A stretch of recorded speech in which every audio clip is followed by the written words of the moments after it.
SportsTalkSC.com. Now, here are your hosts for Sports Talk, Phil Kornbluth, Kevin McCrary, and Tom Hayes. You know, the dream is to be on the big stage. You want to be in the majors. So as of right now, this is step one. This is the starting line of my dream, and now I've got that opportunity to chase my dream. So I'm happy. I'm more than happy. I'm blessed. I'm honored. This is fantastic.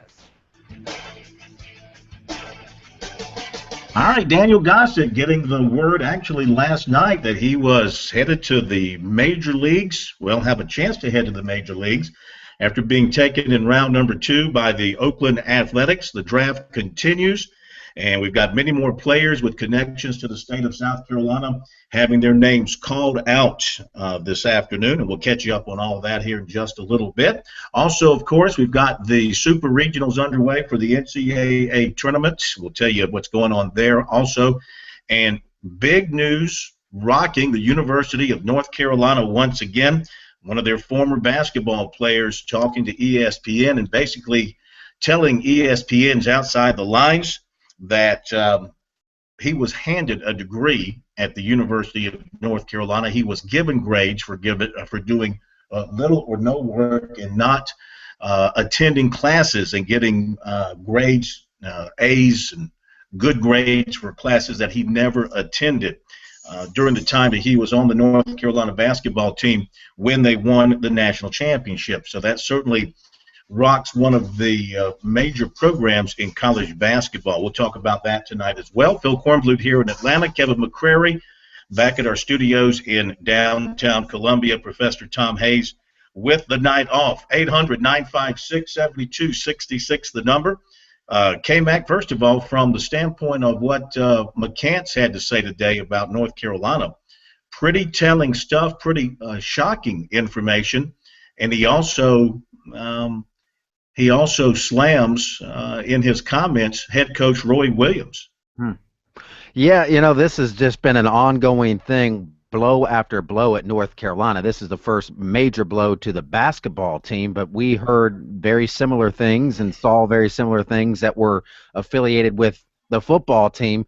And what's really blown me away about this story is the fact that not a lot has really happened. I mean, this on the surface looks like a huge academic scandal, and I thought it looked like that when it was just the football team. Now you have the basketball team involved as well, but nothing major has really happened to North Carolina. I know they took themselves out of a bowl picture for a year before last, and relinquished their ability to play for the ACC championship that same season, but no major slapdown from the NCAA here, who's kind of walking on tiptoes with everything going on in sports. But this looks like a pretty big scandal. Is North Carolina going to be able to dodge another bullet, Corn? Because they've skated through this thing relatively unscathed to this point. Well, we'll talk about this, and we'll discuss what Rashad McCants had to say. And who do you believe? This is a he said, she said kind of thing. And do you believe Roy or do you believe McCants? Back in a moment.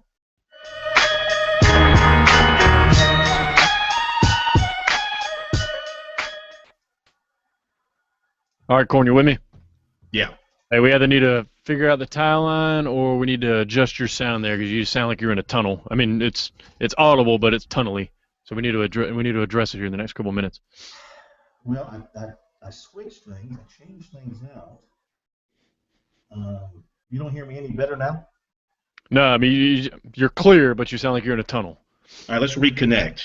I'm going to drop this. Let's reconnect. Well, how are you going to do that? I mean, I've already sent you the invite, so all you can do is just drop and re-accept it, I guess, correct? That's correct. Yeah. Yesterday? Were you on the tie line yesterday? Yeah. Oh, okay. I was about to say, it sounded good yesterday. Yeah, it's just the tie line. Talk to me now. 1 2 1 2 1 2 1 2. That sounds like you're in a. Yeah, if he disconnects though, his invitation will still be there. He should still. Yeah, be able to so just drop it and then re-accept the invitation when you get back into Google. Yeah, hang on. I'll try that and see if that makes it better. I don't know why we're not getting connected here. Hang on. Let's see here. Where do I do this? Where do I do this? I'm going to go over here, do this.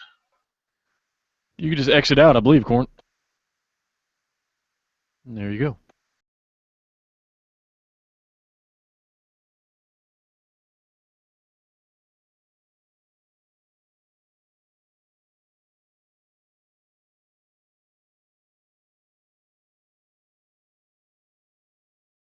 you now, if anything? I think the main thing that I right, got how's out of it this? was the sense of 1 2 1 2 1 2. All right, let's say one more time. 1 2 1 2 1 2. Yeah, you're more clear now. Mm-hmm. Are you just going to run with this? No more tie? Yeah, until I don't know why. I'll. You want me to try to dial you? He couldn't connect on the tie line? No, you can't dial me because I don't know what the IP number is here. When you get a chance, turn yours off and turn it back on again. All right, I'll do it right now.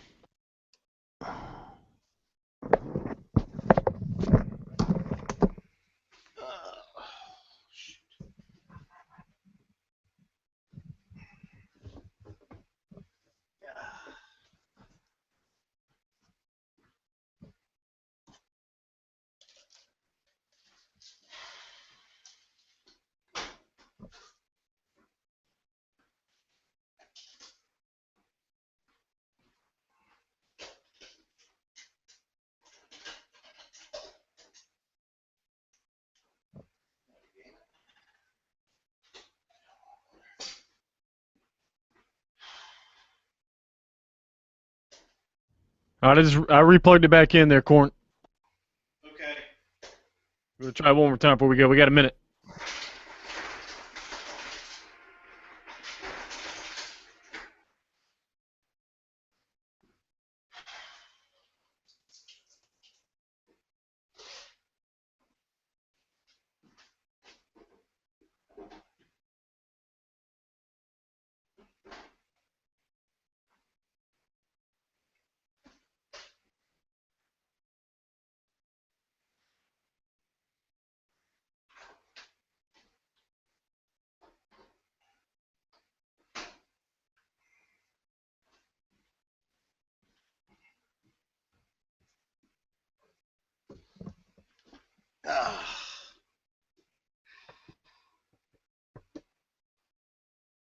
Just remember to keep reading that text box, Corn. Yeah, no, it's I don't know if the storms. We've had nothing but storms here since. We've had nothing but storms here. I'm wondering if that's messing it up. It's not going out. Stand by.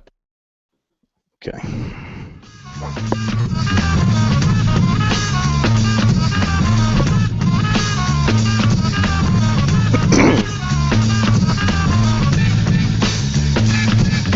Friday edition of Sports Talk. Phil Kornblut here in Atlanta, taking care of some family activities. Kevin McCrary, who I also consider family, back in our studios in Columbia, holding things down. Another member of the Sports Talk family, the Professor Tom Hayes, he's off tonight. Another member of the Sports Talk family, though he's not blood, he's adopted, the state man Graham Pope. He's back at our studios as well. He is located, once again, behind the bulletproof glass, 800-956-7266. Love to hear from you about this North Carolina story, and we'll dive into this and talk about it. And, you know, I pick on North Carolina a lot, and I say a lot of nasty things about the Tar Heels, but I'm going to talk seriously about my opinion on this story. So this is not my typical pile on the Tar Heels, the Tar Holes, the Blue Bellies. This is a serious conversation tonight because this is a very serious accusation or series of accusations made by Rashad McCants, a member of the North Carolina basketball team and a member of the team that won the national championship. So I'm not going to clown around and joke about this particular situation. Also, we've got games underway in the Super Regional of the NCAA baseball tournament. Vanderbilt has won its game. We'll tell you about that in just a moment. And the draft continues as well. We'll update the draft tracker, too, as it pertains to the guys from South Carolina. But came back to this North Carolina thing because I found it very troubling because North Carolina, for all these years, correctly or incorrectly, has been perceived as an athletic program that was successfully able, especially in basketball, was successfully able to bring together great athletes, handle the academic side of things, and win championships, ACC, national championships, and do so without much of a hint of scandal.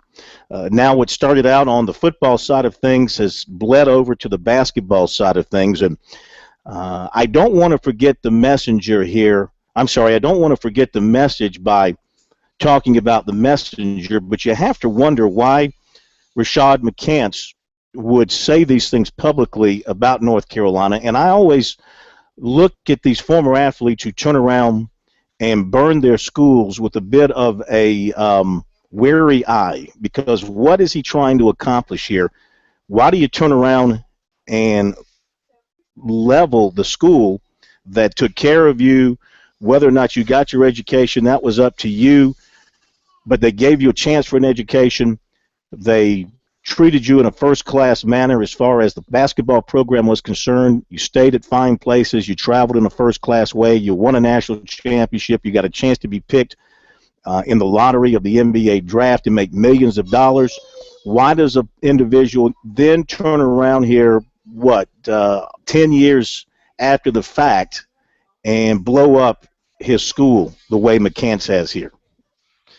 That's a good question. You do wonder with these whistleblowers what axe they had to grind and why now. Now, McCants, from what I have read about him, he was a guy that was kind of had a chip on his shoulder just in general. When he was at North Carolina, he was known as a kind of tell it like it is sort of guy, or wasn't afraid to air grievances. So people that have covered him didn't seem shocked that he came across this way, but nobody that I've read to this point seems to be questioning the validity of what he's saying at this stage in the game. And it wouldn't be as much, Corn, if there wasn't already so many things that have been said and so many things that have happened and been proven to be true at North Carolina with academics, from the Butch Davis era with the North Carolina football team when his nanny was writing papers. This reeks of lack of institutional control. That's just what it looks like, and why the NCAA hasn't been able to nip this in the bud, and why we're still hearing about things. It's pretty shocking to me. Well, here's the other thing, though. He's taken it to another level, because now he has identified one of the pillars of North Carolina athletics, and not only that, one of the pillars of college basketball today in Roy Williams. He flat out says that he believes Roy Williams and members of the staff knew that they weren't going to class, knew that they weren't completing papers on their own. In fact, I'll quote what he had to say here about Roy Williams, and he said, Roy Williams knew about the, quote, paper class system at UNC. The so-called paper classes did not require students to go to class. Rather, students were required to submit only one term paper to receive a grade. He also said that he made the dean's list in spring 2005 despite not attending any of his 4 classes, for which he received straight A grades. He said advisors and tutors who worked with the basketball program steered him to take the paper classes within the African American Studies program. Now, Roy Williams issued a statement saying, quote, with respect to the comments made today, I strongly disagree with what Rashad has said. In no way did I know about or do anything close to what he says, and I think the players whom I have coached over the years will agree with me. I have spent 63 years on this earth trying to do things the right way, and the picture he portrays is not fair to the university or me. End of quote. Now, me personally, I give Roy Williams the benefit of the doubt. I mean, from watching him from afar, from hearing what people have said about him, and I know we make fun of Roy, because he cries every time he loses the last game of the season and he doesn't win a championship in the ACC or the national championship, and he gets very emotional about that kind of stuff, and we pick on him about that. But, we're talking about a man's integrity here. We're talking about a man who has spent well over 20 years coaching college basketball players at 2 of the great basketball programs in the country, Kansas and North Carolina. Mm-hmm. And now we've got a player who played for him making these strong allegations. And when you're talking about academic fraud, that's about as bad as it gets when it comes to college athletics. You can talk about money under the table and cars and all that kind of junk. Academic fraud's a whole nother level, because that impacts hundreds of people, not just one guy. Right, but it impacts the university. People that don't. There are, believe it or not, there's some people at North Carolina in the academic side of things that could care less about Roy Williams and the North Carolina basketball team. And when their integrity gets rocked, that upsets them, and that'll upset people on the board of trustees, around, the president, the chancellor, whoever they have at North Carolina. And, I get you saying, look, Roy Williams has always come across as an upfront and genuine guy, and that very well may be true, but certainly I think you have to look at this with a skeptical eye, especially given everything that's happened at North Carolina recently. And you wondered, like, how is it just football players that were getting this? And Roy Williams was always up front saying none of our basketball players have been cited here. So, you have to see more. I'm not casting any judgment, but I'm not going to give Roy Williams a pass just because he's Roy Williams. I think these allegations are serious, and it is a he said deal, but there should be an investigation. If there's any truth to this, and I know if there is truth to it, then Roy Williams is going to go, I had no idea this was happening. That's not good enough for me. That's not good enough. If you're the head basketball coach, you're the CEO of that program, and you better know everything that's happening with your players. You better know who their advisors are. That's part of being a college basketball coach. If you don't like that and you don't want to babysit these guys, then go coach in the NBA. Yeah. Well, you make good points. I don't disagree with your points. I mean, you have to know this kind of stuff, and saying that I don't know what they were doing and all of that kind of stuff is not acceptable. But I just can't believe that. I really can't. Of course, you know what? I didn't think Joe Paterno was caught up in things the way he was caught up in things at Penn State. So call me naive. I give these guys, I give these veteran coaches, I try to give them the benefit of the doubt. And I also wonder, I know McCants is working on a book. Maybe this is his way to drum up interest in a book he has coming up. Yeah, I didn't know he was writing a book. That's always suspect too. And look, I hope it's not true, just because I don't like these kind of scandals. It doesn't matter where your allegiances are. I don't like seeing these kind of scandals rock college sports. It's a black eye for everybody. Yeah. All right, we will update baseball, the draft, the NCAA tournament, and Jack Leggett coming up.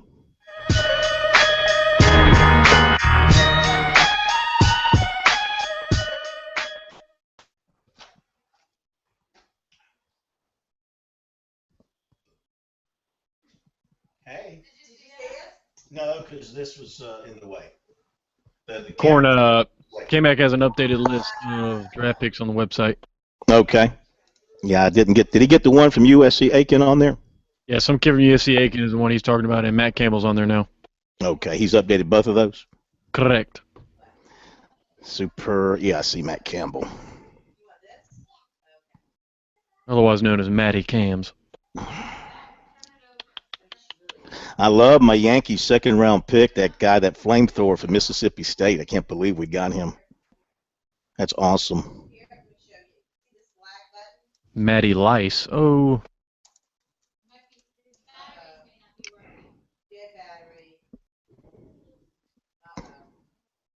Ryan Metzler. Oh, the Yankees took Vince Conde from the shortstop from Vanderbilt. Ryan Metzler, second baseman, Aiken. Blue Jays, 9th round. Second baseman, USC, Aiken, Blue Jays, 9th round. And the peanut gallery is back in full force. Brian Hunter, Clemson, Matt Campbell, 9th round. Dodgers. Kimmy's got to like that. Matt Campbell. Clemson.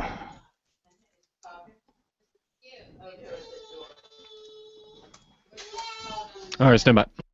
Okay. It's okay, Mac. We'll hit Twitter up, too. A lot of comments on Twitter about stuff.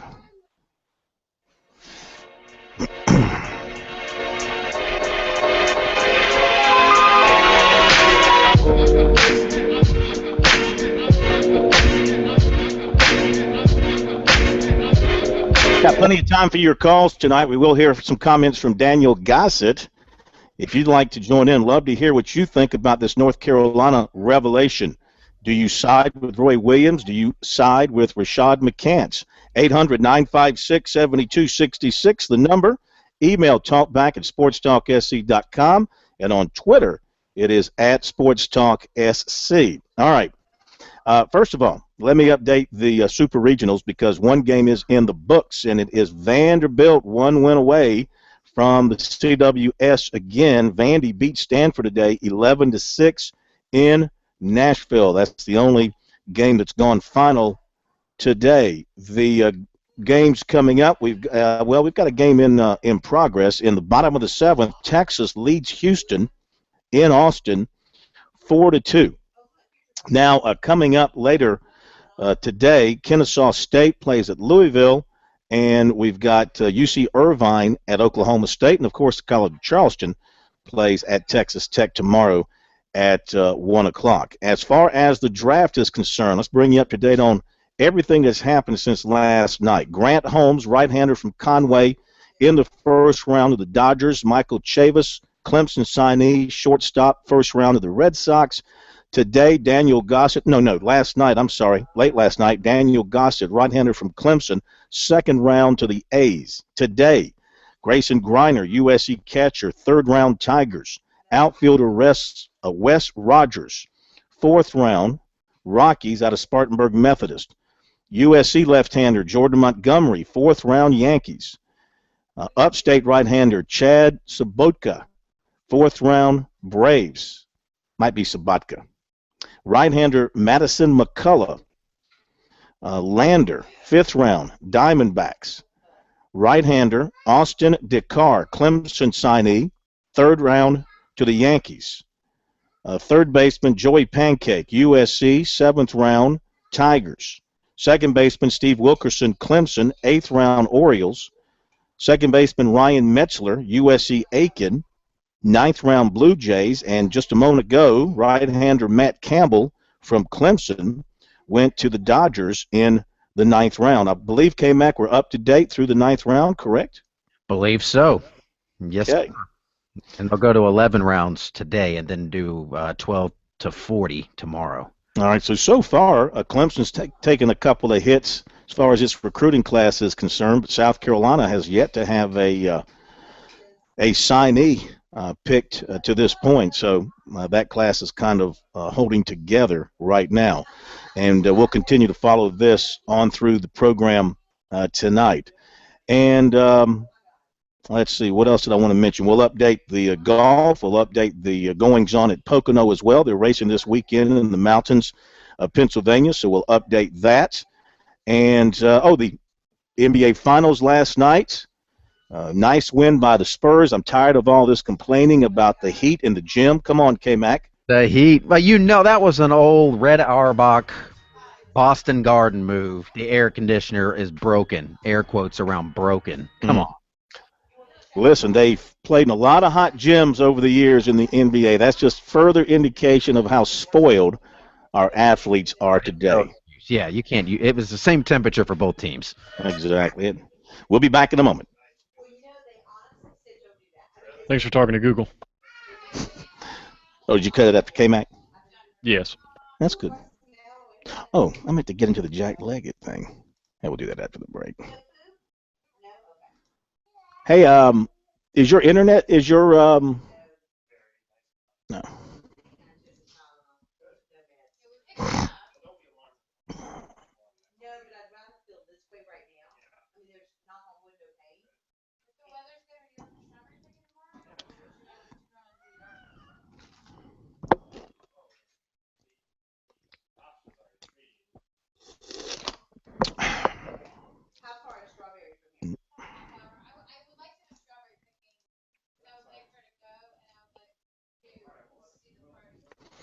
I don't know why the internet's not working. Why we're not? I mean, the internet's working, but we're not getting any.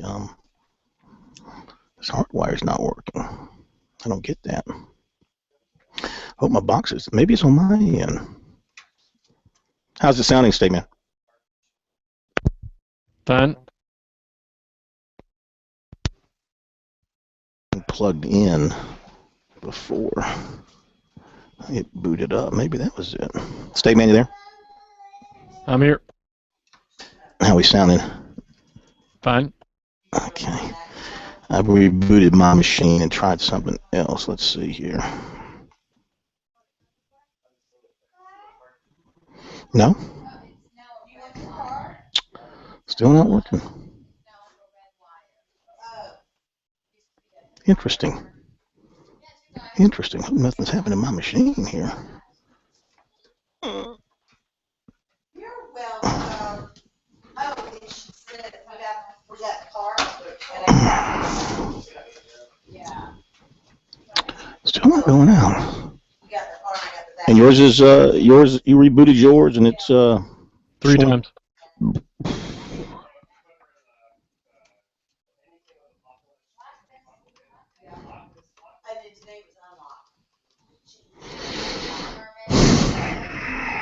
How's the Google Hangout connection working? Though pretty good. Correct. Okay. You can ask the same question 7 different ways, and I'll give you the exact same answer. How we sounding? Sounding good. Sound fine. Good. Looking good. You look great. Good. Anybody holding? No, sir. I haven't done my. Let's see if I can do this real quick. Yeah, I apologize. That's what I get. You know, every time you assume that everything's going to work fine, that's when it doesn't. I could have swore you would have figured out that proverb. I don't know. Well, I've burned myself. I've burned myself many times. And here again, this darn. What's the purpose? I mean, let's see. The preset never worked. Oh, wait a minute. Well, there me is right there. I'll just put. Well, I don't like that picture. That's not the one I want. It was quite funny. You had funny picture at Atlanta. When? I didn't have my name on there? I mean, it said Phil Kornblut with your silly picture, and then it said at Atlanta. We're going to have Pope at studio next time. What should I put in there? I don't know. That wasn't a silly picture. That was a good picture. Let's see here. What can I On use? couch. Now, give me Roy Williams. I'm going to put Roy Williams in here. Let me see. Do I have a picture of Roy Williams? My pictures. All right, stand by. Check your text box.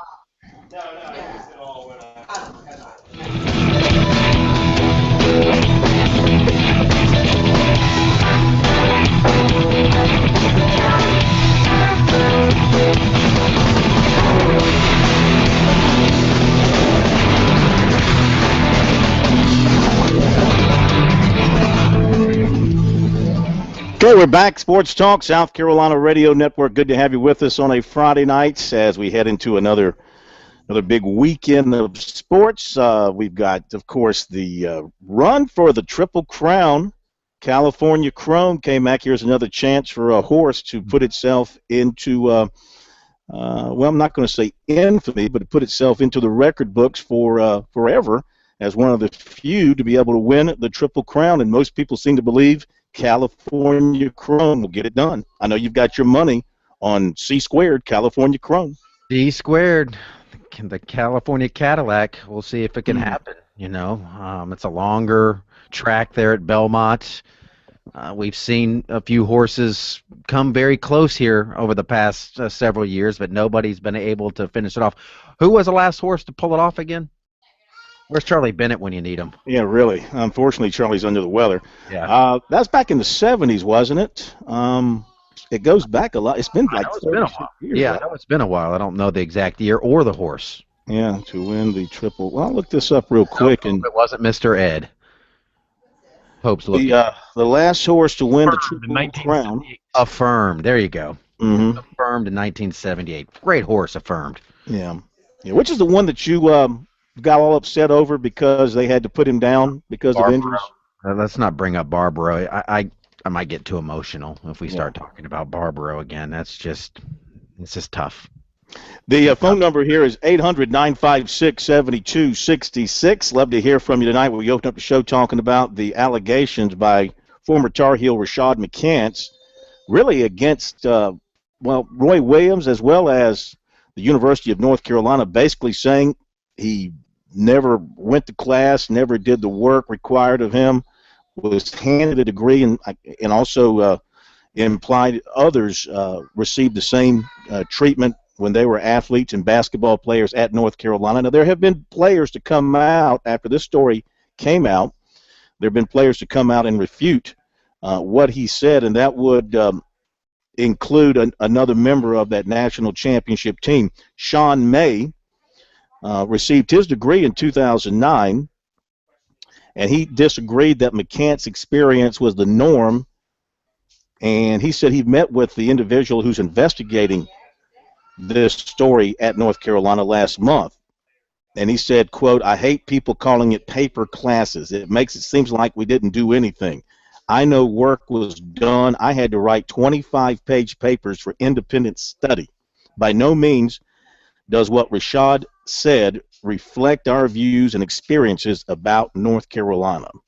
Matt Doherty, who recruited McCants to North Carolina, also was quoted. He said, "I did not see any problems while I was at North Carolina as a player or as a coach. I feel sorry for Rashad. He's had a lot of ups and downs during his career. If there are any issues, I trust that Bubba Cunningham," that's the AD, "and the university will get to the bottom of it." So, again, Football. he said, she said, and the other uncomfortable thing from my standpoint is that this was being investigated today, this particular story, by ESPN, Outside the Lines, and your ESPN, your North Carolina, you remember the ACC, ESPN largely funds your athletic department, and here they are investigating your athletic department. And if they're wrong, if McCants is leading them down the wrong path and they're making these accusations, allowing him to make these accusations, including Roy Williams, if you're Roy Williams now, how do you ever conduct an interview with ESPN or the folks from ESPN? It's sort of like the Steve Spurrier, Ron Morris deal. Mm-hmm. And but I don't think, with North Carolina getting that check every spring from the ACC, largely funded by ESPN, they have to cooperate with ESPN. And this is what kind of gets my goat as an outside journalist and an outside reporter, the inside access that ESPN has purchased for all the schools. I mean, they get access that the rest of us don't get because they've bought it, not because they've earned it. But yet here they are tarnishing North Carolina's reputation, and we don't know if they're right or wrong in what they are allowed to be said here in this report. They're putting it out there and then waiting for the truth to come out. So, that's another unsavory part of the relationship between ESPN and the schools that they pay for access. Yeah, that line's been blurred and blurred more a long time ago, really. And that's part of it. First of all, Roy Williams in North Carolina, they're not going to shut ESPN out because of exactly what you said, the contracts, the money that come in. What concerns me even more is ESPN's vested interest, knowing, hey, you know what, if this North Carolina basketball team gets hit hard by the NCAA, that's not going to be good for us. Not as many people are going to be watching ACC basketball. That won't be good for ESPN. We don't want that to happen, and it's easier for them to perhaps sit on a story, not dig as deep as they should, and not want to hurt their own product, because they're hurting their own product by exposing it. That's why Outside the Lines exists. ESPN created that news show to look like we still are not entertainment. We still are out there being journalists and trying to track people down. And I think the guys at Outside the Line don't have any boundaries that they have to adhere to, but I do think there's a lot of dangerous scenarios being created when you have a company that essentially owns the same groups that they're supposed to be keeping tabs on and investigating. It just that's not going to work out very well. Well, if ESPN is going to take on North Carolina and their African American Studies program, as they have and others have, then it's probably time for them to dive into Duke and their sociology program within the basketball program and take a look at how many Duke basketball players ended up majoring in sociology during this 30-year run of greatness under Coach K. Graduating in 3 years too. We can't just start saying, well, if North Carolina's doing it, I bet you Duke's doing it too. We don't know that North Carolina's doing it. But here's my point. You say that, but I'm thinking to myself, well, if North Carolina's doing it, then why wouldn't Duke be doing it? Why wouldn't Connecticut, Syracuse, Kansas, all these other powers in basketball, why wouldn't they be doing it? There are guys that go to Duke to play basketball that would never get in if they weren't basketball players, and people talk about that all the time. And that doesn't bother me because they bring a service to the school. They actually provide something. Now, that doesn't mean they shouldn't go to legitimate classes. There might be classes that are easier for them, and and I guess the sociology is probably easier for them to get through that program than, say, the biochemistry department where a lot of the Duke kids go, or the med school. But at least they're, I would hope, going to classes, turning in papers, and doing it the right way. This is a little outside of the lines, not to make a pun with the ESPN group investigating, but this goes above and beyond what is acceptable and normal. I would hope this isn't the norm at schools like Duke and Kansas. North Carolina, that's what's ironic about this, Corn, is they're always the forefront, sticking their nose in the air to the point where people can't stand North Carolina because they pretend that they are better than a lot of these schools and their academics are better and how they do it the right way here at North Carolina. We don't just take anybody at North Carolina. Well, apparently, looking at their football program and now allegedly their basketball program, they're scandalous. I mean, if Alabama was doing this right now, people would go, well, it doesn't surprise me. And it would be everybody, this thing would have been blown out of the water. Tennessee or an SEC school, but at the ACC, and not just the ACC, but North Carolina, that's stunning to me. Mm-hmm. And if this is all true, then the ACC too, and I reflect on Clemson's major improprieties under Danny Ford when they were hit by the NCAA, and then the ACC jumped in and slapped on another year of probation on Clemson. I would expect that the ACC would jump in here as well after the NCAA is done, and also take some action against North Carolina if all of this is true, because this is as scandalous as anything to come down the pipe regarding violations of NCAA rules anywhere in the country in a long, long time. So we'll see what happens with this. We're going to hit a break. We'll come back. We'll talk about Jack Leggett and the situation with him up at Clemson, update the regionals, have our Braves report, recruiting, and more.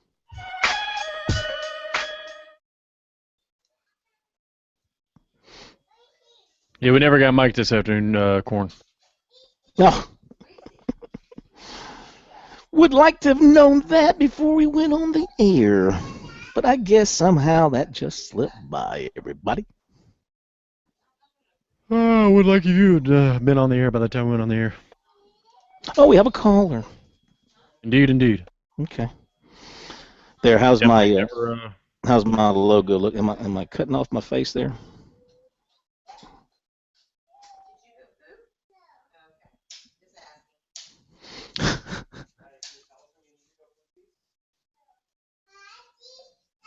I don't know why this thing's not working. Hey, Andrew.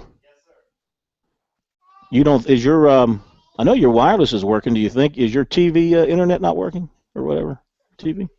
I can't get any connection through my box through your internet. Your wireless is working. I don't know. Sometimes these storms create a problem.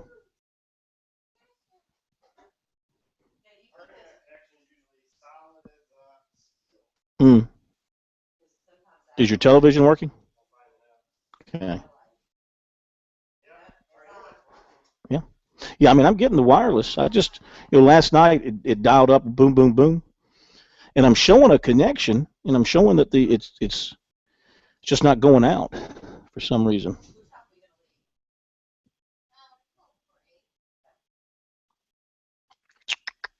Oops. Did you unplug me back there?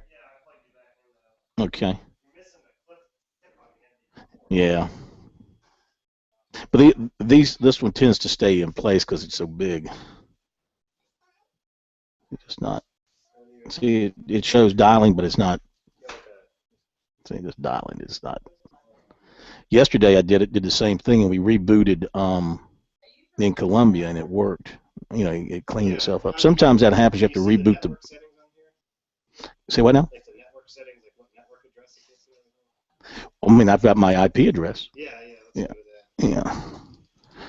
I mean, I've got the IP address for our place back in Columbia. Yeah, we should be able to see the local IP address. I don't know. You're getting into stuff that I don't know. Let's see. Come on. Maddie is so cute. We had her learning all kind of new words today, didn't we? What's she saying now? Let's see. Enter. Yeah, that's our IP address back to Columbia. Local IP address? Yeah. So is there like a network settings page on here? Well, that I don't know. I mean, we're doing fine. I'm connected through the Google Hangout, so we're good. But this is always a little bit better. Go to, is there a menu button? Yeah. Let me hang on. Menu's right there. And then you go to yeah. And let's see. And then you'd go to IP setup, IP1 setup. And then, yeah, that's just all the audio, bitrate, local, everything. When you want to run the Gossett, Corn? Hang on to it. How long is it? Remember how long it is off the top of your head, K-Mac? 6.5. We'll run it next hour. Okay.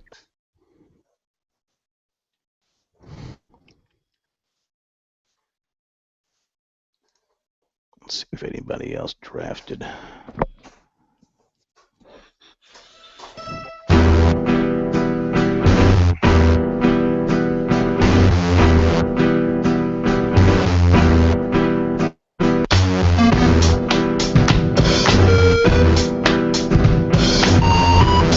Sports Talk on a Friday night. Good to have you with us wherever you're dialed in around the state of South Carolina. Your final word in sports every night here in South Carolina. Your most informed, your most passionate, your most enlightened word on sports every night in South Carolina, right here on Sports Talk. If you don't believe it, all you got to do is ask us, and we'll tell you. Phil Kornblut in Atlanta, Kevin McCrary back in Columbia at our studios, along with the state man, Graham Pope. We're watching the draft. Round 10 is just about complete. No more selections from the state to this point. They've got one more round to go today. Super Regional, Texas leads Houston 4-2, bottom of the 8th. Vanderbilt has already won its first game today against Stanford, 11-6 in Nashville. So the Commodores are a game away from advancing to the College World Series. The current Powerball jackpot, $221 million. Be sure to purchase Power Play only for an extra $1 for a chance to increase your winnings from the South Carolina Education Lottery. To your calls in a moment, just want to talk about Jack Leggett. No news from our end, nothing new to shed from us personally. However, two of the Clemson websites reporting kind of contradicting information. Clemson Insider reported that they've learned that Leggett will return for next season. They're citing multiple sources. Spoke to them yesterday that Leggett will stay on to coach in 2015, and that's really all they've added to the story. Now, Larry Williams from Tiger Illustrated reported this afternoon the following, that multiple sources have told them it appears likely Leggett remains the coach, but they've been told it's not yet a done deal because, as they put it, there's a lot of moving parts and still plenty of issues to iron out. They don't believe there'll be a resolution until next week. They also said if Leggett returns, one of the biggest questions is whether he will have to make changes to his staff. They don't know the answer to that. Another major issue is whether Leggett would get a contract extension.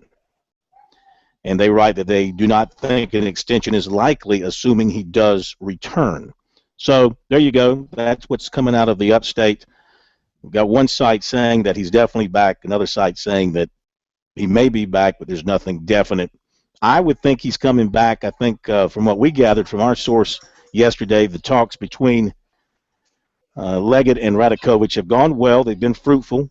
They've been basically positive.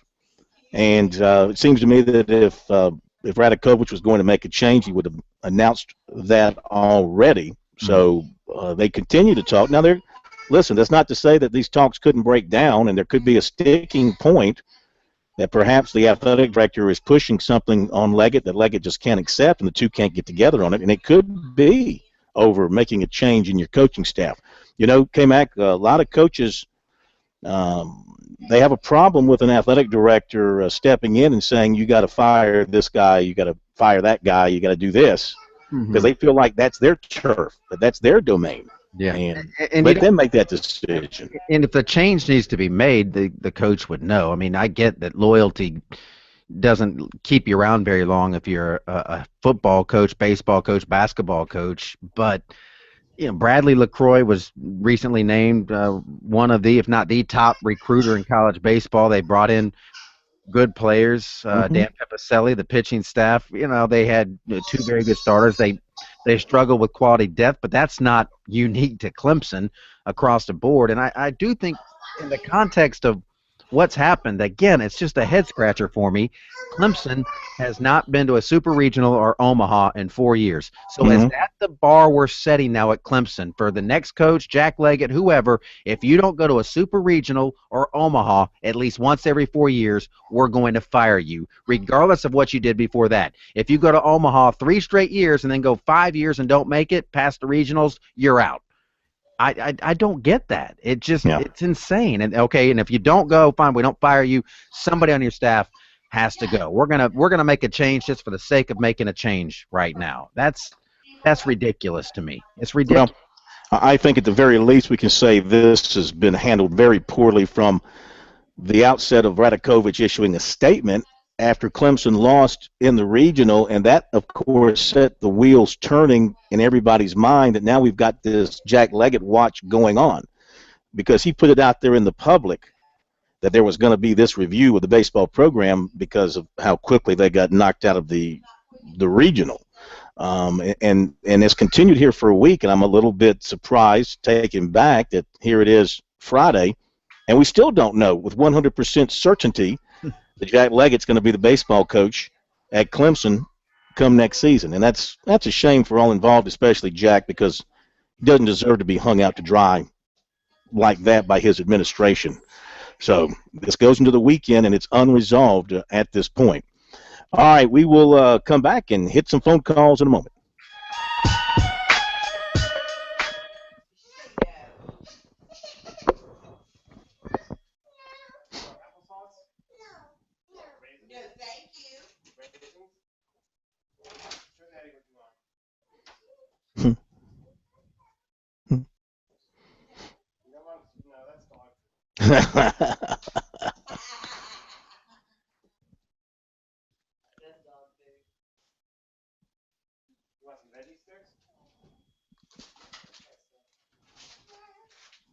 Steakman, are you hearing my granddaughter in the background?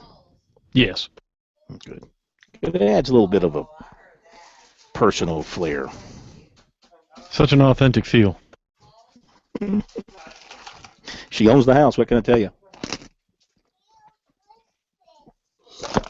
For the most part.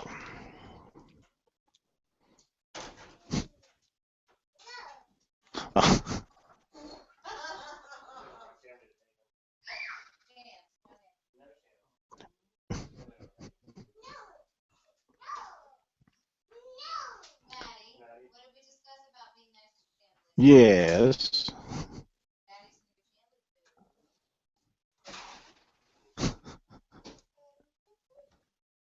So cute.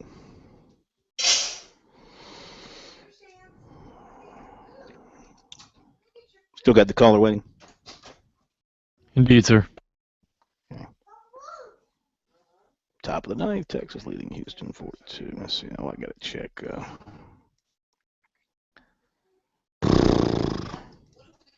Tired, man. Been up since 5 o'clock this morning.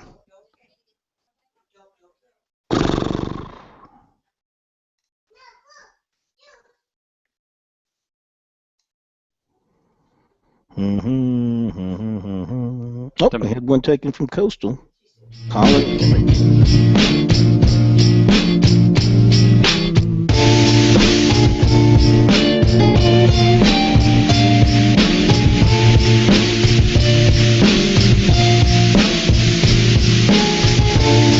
All right, late in the 10th round, we have another player from the state chosen. It is Colin Herring, outfielder from Coastal Carolina, taken by the Dodgers with pick number 309. All right, so we're late in round number 10. Colin Herring from Coastal Carolina, pick number 309 to the Dodgers.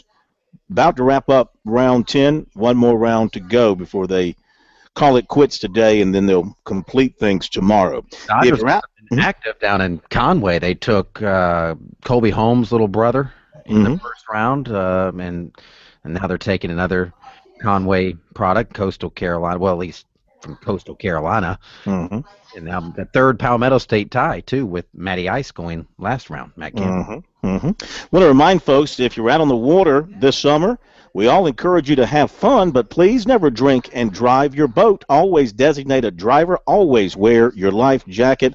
Let's all make it through the summer safely so we can see you at those football games coming up this fall.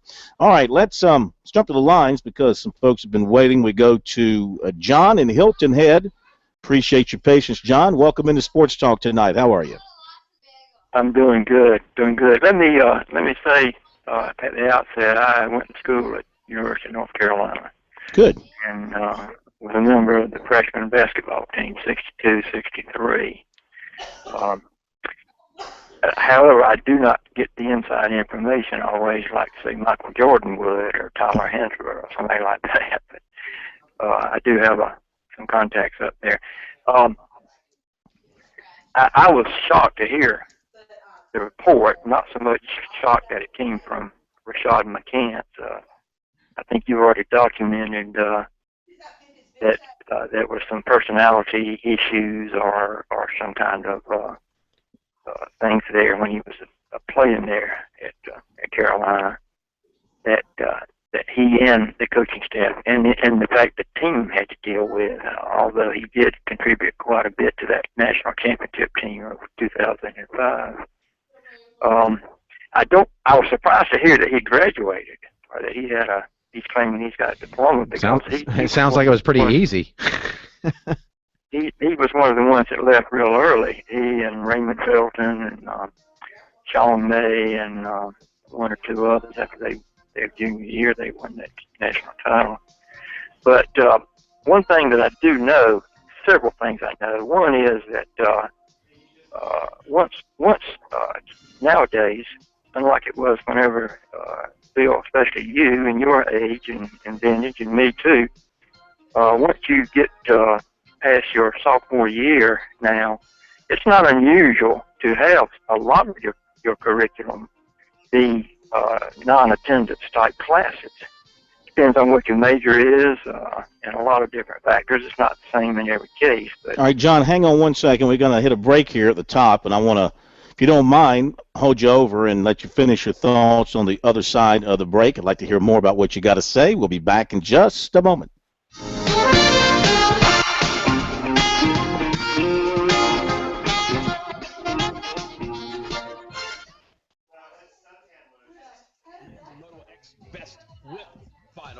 Moto X Step Up Final, and the Skateboard Big Air Final.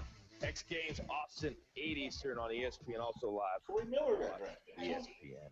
Wish we had time and we could have a stare down. Do that. Whatever. Sports Center, another hour here on ESPN. Jonathan Coachman and his stare. John Anderson here on TV. That's not the same thing as being on the Madden cover, which is fine because I don't need a season-ending injury. We're hoping that the curse is behind us, and if it isn't, well, it will be fun to watch. Keep it coming. It's time to find out. Send it to L.A. Michelle Beadle is standing by. Bring it, kid. Michelle? It's going. We're going. Yeah, I don't know. Something is preventing this. We're going to find out who's going to be on the next cover of the Madden. I hated to have to turn her down. Richard Sherman, Cam Newton are two finalists. Couple questions. I'm going to start with you. This is your coach this week. Ron Rivera came out and said he's I tell you, you know what's got to be the worst job in sports? Please tell me. Worst job in sports is being the person who knows they've got to interview Greg Popovich twice during an NBA game. Old Doris Burke. One-on-one. Well, whether it's Doris or, it's just, I watch it only to watch the meltdown because it's totally fruitless, and I don't know. I don't know why the networks put their reporters in that position to have to ask Popovich a legitimate question only to get no answer, and it's just terrible. I love to watch the mockery. Like, my friend yanked me off the back porch last night. I stepped outside for a second during the break, and he was like, dude, the interview's coming on. Yeah, me too. I had to go back in and watch. I waited during the fourth quarter break. I said, I'm going to sit here. I wasn't sure who was going to be interviewed before the start of the fourth, and when they said Popovich, I went, yeah, because I knew what was coming. Behind going into the fourth. But think about it. Initially, I think you're correct. Why would you send a reporter out there? But it's become its own thing that the NBA loves it. So, yeah, send it back out there, and everybody's going to talk about it. So now it's its own little thing. I wouldn't want to be that person. I would love it. I'd walk out there with the most massive smile and, like, hop around a little bit and then be fired. Here's my question would be very simple. Pop, what'd you think about the quarter? You have to ask two questions too. They have to stand there for two questions. So I'd say, what do you think about the quarter you just finished, and what about the quarter coming up? Pop, if you're really one of the greatest coaches of all time, how come your team turned the ball over 9 times in one quarter? Can you explain? Thank you. Better today, yes, but while he was gone, the game got away from the Heat. They now trail the Spurs 1-0. James sitting down for an exclusive one-on-one interview with Michael Wilbon this afternoon to recount the physical struggle that was Game 1. The challenge is to make sure you come up with a sweet question that yes or no won't suffice, because he loves using these. Did you see where LeBron slammed Gatorade? I'm imagining you did not get much sleep last night.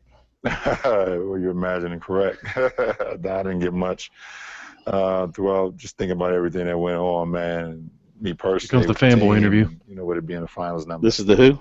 And so now the fanboy interview. Time to reflect. I don't understand the what. What have you decided about last night? Fanboy interview from Wilbon. Who's doing it? Even though Wilbon. Under extreme conditions. Talking to we had our chances, but LeBron. They played a very, very good game.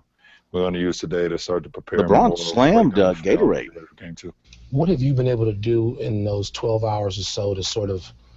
This isn't a bad interview. This is an interview that needed to be done. This is a good interview. I got 2.5 bags of IV last night right after Wilbon's the game. Got a fanboy in though. And just hydrated throughout the night, throughout this morning, just trying to put my body in the best possible chance to be able to be out there for my teammates. Well, you've had this issue obviously before, so it's not Ron the Wuss. So I'm guessing that the training staff, along with you and physicians, have had. Never saw Larry Bird have to go to the bench with cramps. You're just going to have to live with it? I mean, is this a physical We'll have to talk limitation? about that in the next segment. Well, I don't know. I mean, it's happened to me multiple times, and it's something that I don't believe you can control.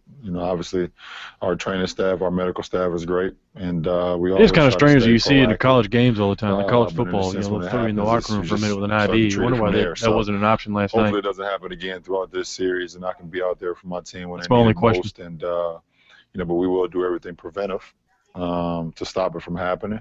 But apparently he won't drink any Gatorade anymore? I hope not. Well, he's a Powerade endorser, so right when it happened, Gatorade sent out a massive tweet saying if you were drinking something along the lines of if you were drinking this, you might have been able to play. Oh, is that right? No. Yeah, He's not a new age Gatorade controversy. Everybody loves to talk about on Twitter. When did you notice? Okay, it is too. Of course, hot Kobe here, got in his new product and was when did you tweet. start to worry, having had this before. What did Kobe say? Well, he just endorsed his new product, which I can't remember what it is, but it's him and Mike Trout and a couple other athletes have started. It's like a new juice. It's not no sugar or anything. It's like all natural stuff. It's like called Juice Armor or something. Juice Armor. Something along those lines. Anything these knucklehead teenage athletes will buy. And then first time out, I looked over. Gatorade is kind of a funny thing if you really look at it. I mean, it's loaded with sugar and other stuff. Gatorade? I love Gatorade, though. Well, I mean, I love it too. I mean, when it's Hangover City, and Graham's had about 4 of them. When I cut the grass, that's the first thing I reach for when I get to my garage, if I make it to my garage. And I know my body. I know me. And I know how I'm able to play the game. It was an extreme condition. And I asked to come out. Still got John Holding? 3 or 4 times last night. I never asked to come out. Did you hydrate then when you came out? Yeah, You never asked to come out. You were waiting at the damn bench to come get you. If I'm that trainer, though, I would have had, after the first one, I would have had the IV rolled out there. You got to do something. At one point in the fourth quarter, I think I took a jump shot from the right. All right, stand by, guys. Here we are. Remember, you got 3 spots to go, Corn. Yeah.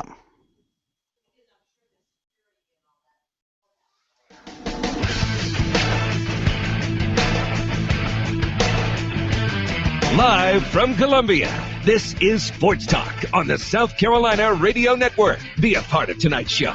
Call us at 800-956-7266 or email talkback@sportstalksc.com. Now, here are your hosts for Sports Talk, Phil Kornbluth, Kevin McCrary, and Tom Hayes. Okay, we're back. Sports Talk. Phil Kornbluth here in Atlanta. Kevin McCrary and the Professor Tom Hayes, not with us tonight. K-Mac is.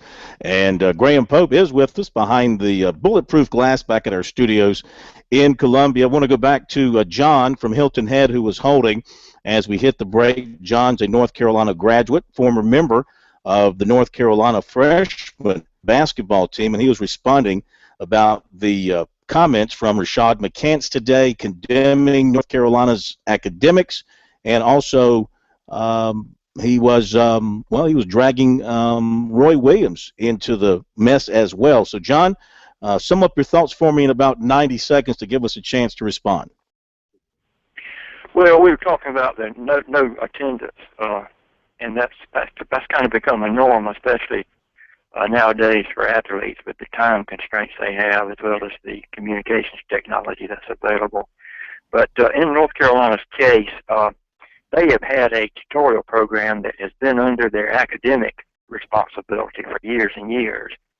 And when Coach Butch Davis came to North Carolina, he took the football portion of that tutorial program, academic monitoring division is what they call it. He took it out of the academic sector and put it under the athletic sector.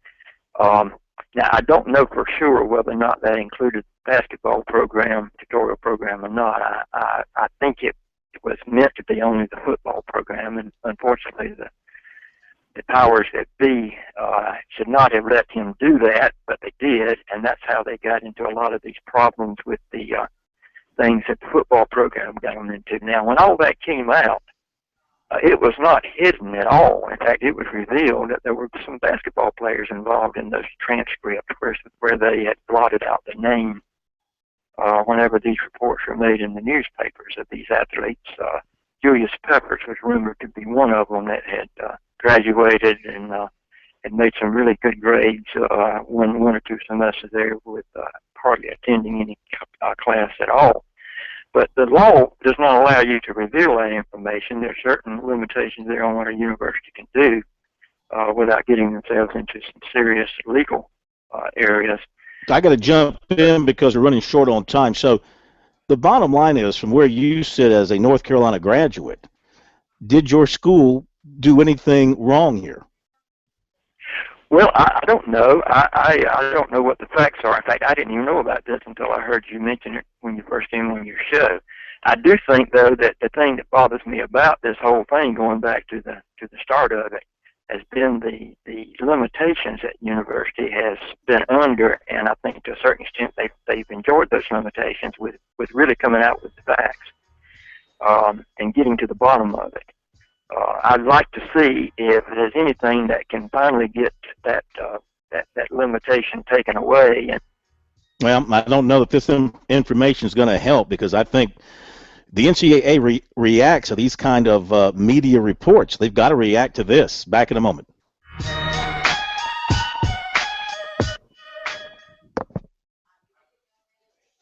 After 4 or 5 minutes, I think I'm still lost. Getting a little too deep and too detailed there.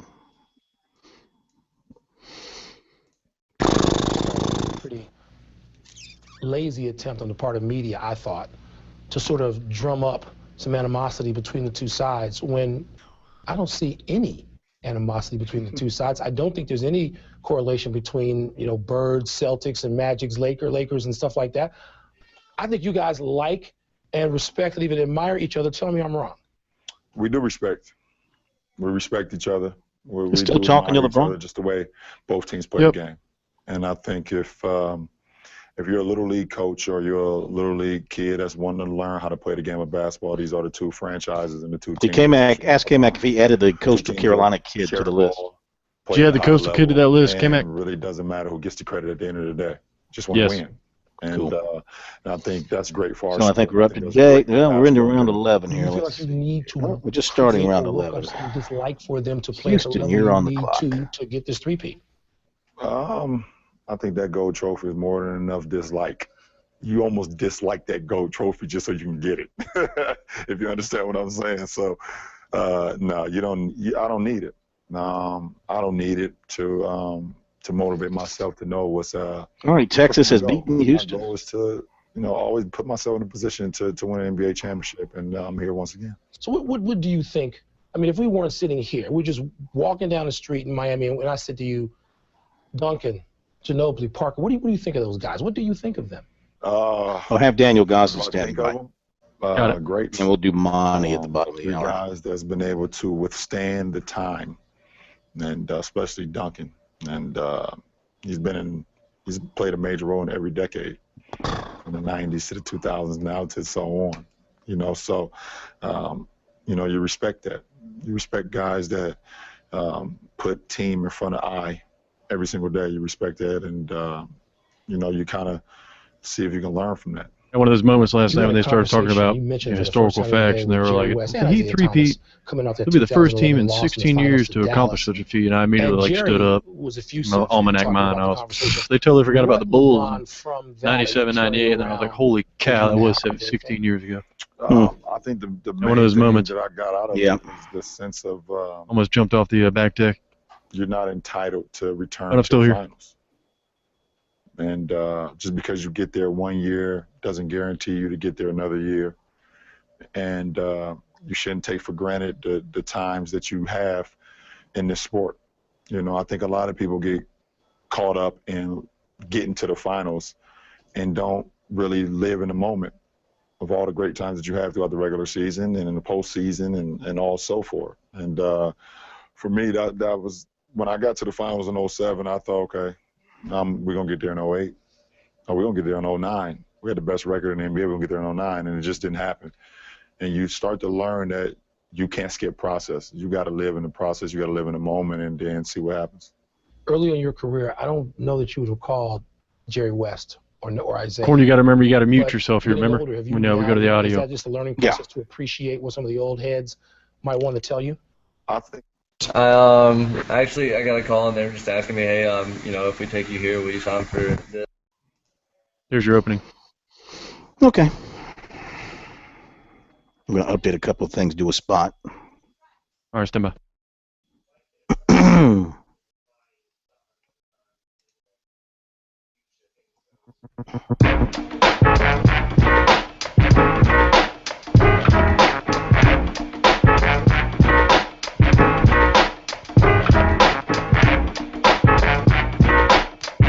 Lots of things to catch you up on here on Sports Talk as we roll along on this Friday night. First of all, Texas has beaten Houston 4-2.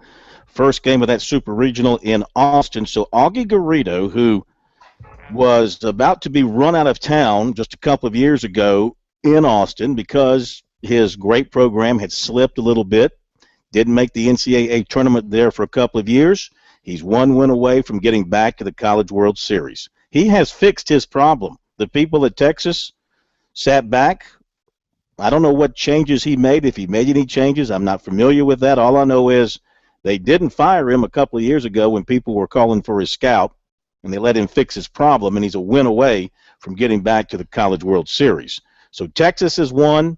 Vanderbilt has won. Kennesaw State and Louisville scoreless in the top of the third in the game that's ongoing right now, and the other game that will be played today, and don't forget there are 4 more games tomorrow. The other game still to be played today will come up later tonight, and that will be UC Irvine at Oklahoma State. All right?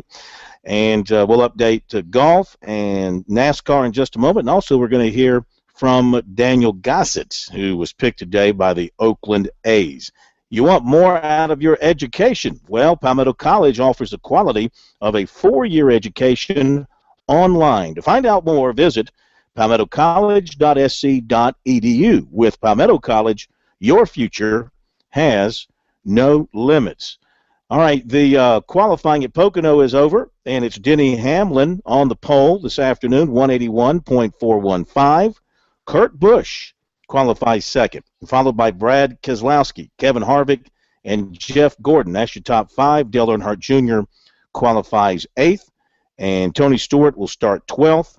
Jimmy Johnson today qualified 20th as he goes for 3 in a row. We'll talk more NASCAR with the full Monty on NASCAR coming up at the bottom of the hour when Monty Dutton joins us.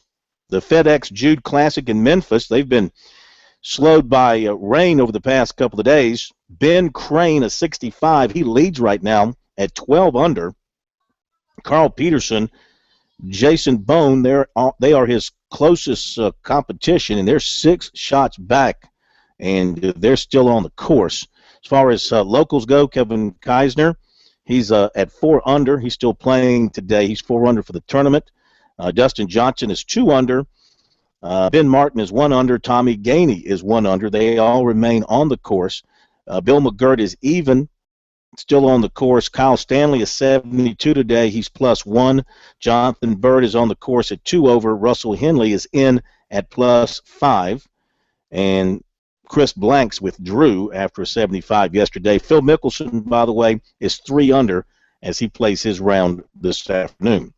Now, earlier today in the baseball draft, I'll make that last night. I should say last night in the baseball draft, Clemson's Daniel Gossett was selected by Oakland in the second round. A dream come true, no doubt, for the former Burns High School standout who went on to stardom at Clemson.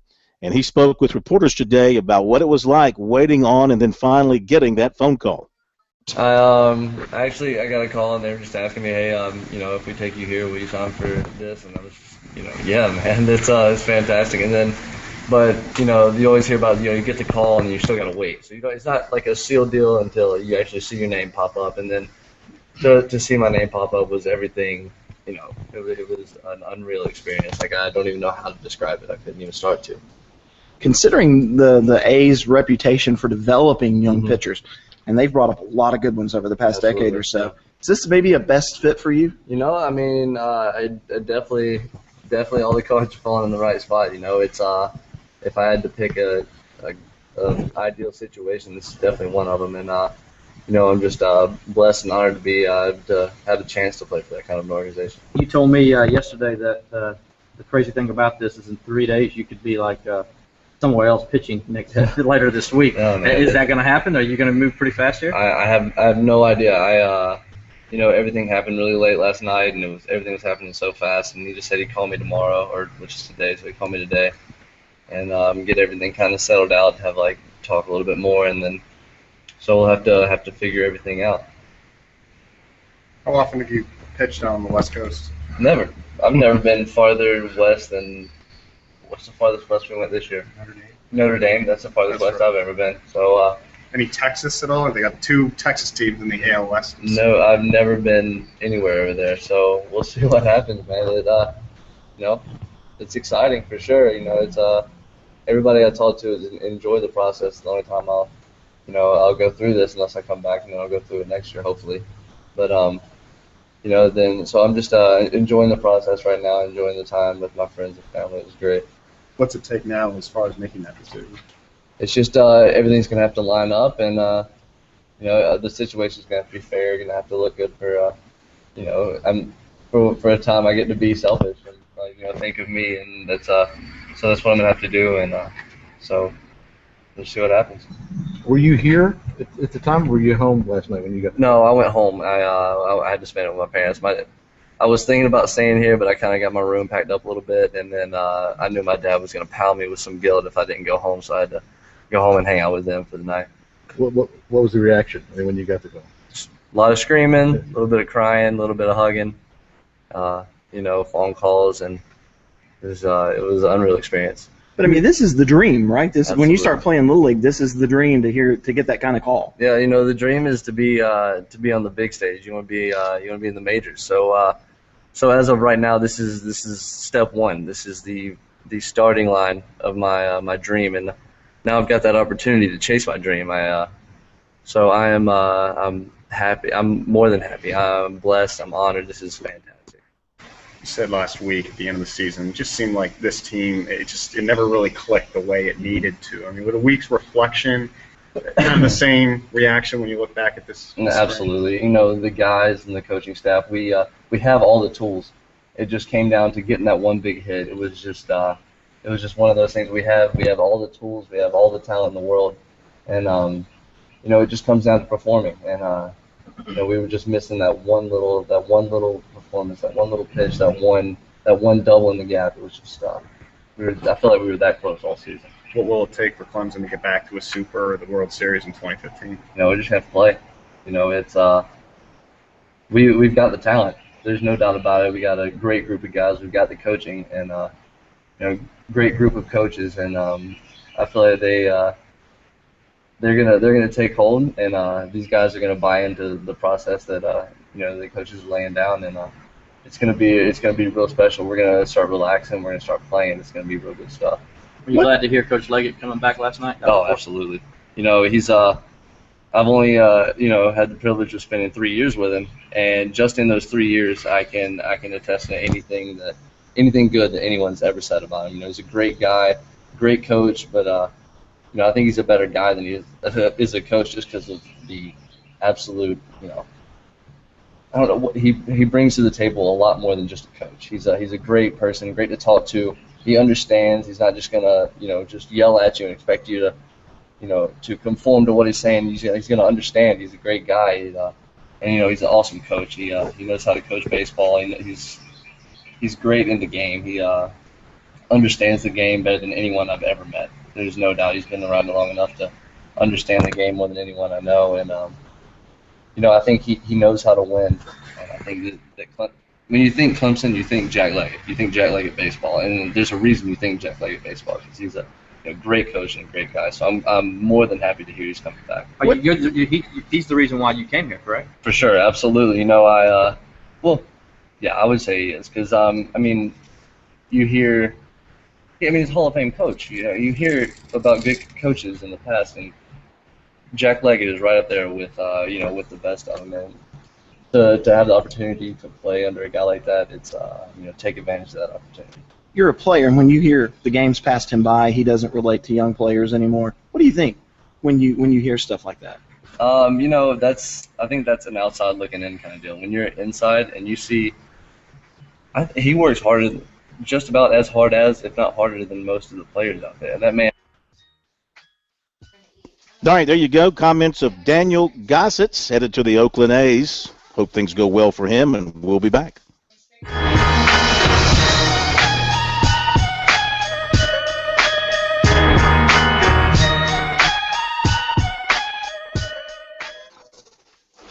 That's difficult trying to do with one hand.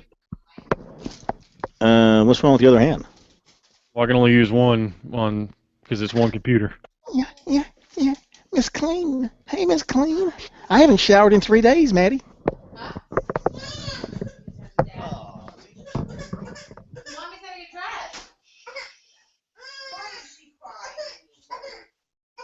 gonna go get dressed. Marisa, you staying on schedule?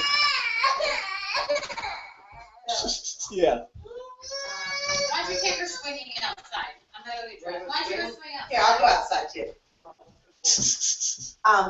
You can just go like that, right? Yeah, if y'all don't mind. I haven't showered. No, you don't have time. How's your eye feeling? Good. But you're not following the doctor's orders. They said to stay off your feet, lay down with your head Strap up. wise? Doing that right now. You know, Risha, they told you for 2 days. Because remember, you said today's Friday, Saturday, I can go to the mall on Monday. They said stay off your feet. All right, well, here. You got to promise when you're finished, you're not going to pack up and talk. No, I'm not going to pack up.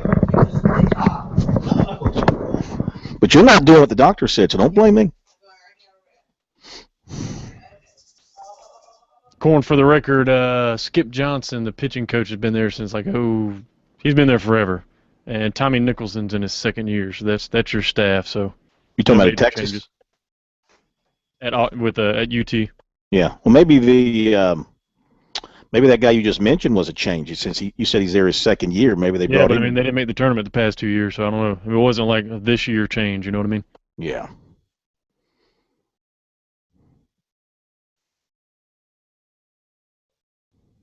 Oh, I missed this one. Alex Destino. So he's coming down. Oh.